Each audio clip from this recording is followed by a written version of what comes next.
Changing your primary email on Hemlane is a straightforward process. Follow these steps to update your email address easily. Step 1. Log in. Access your Hemlane account by entering your current email and password on the login page. Step 2. Navigate to account settings. Don't continue before doing this. A lot of online accounts end up exposed in breaches without people even realizing it. Use Sysrug to constantly monitor your email and accounts and get alerted immediately if your information gets leaked online. It scans billions of breached records 24/7 in the background.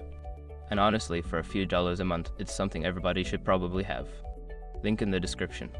Step 3. Select email preferences. In the account settings menu, find the section labeled email preferences or email settings. Click on this option to proceed. Step 4. Update your email. You will see your current primary email listed. Enter your new email address in the designated field and ensure it is typed correctly. Step 5. Save changes. After entering the new email, look for a Save or Update button at the bottom of the page. Click this button to confirm your changes. Once you've completed these steps, you should receive a confirmation email at your new address. Make sure to check your inbox and verify the change.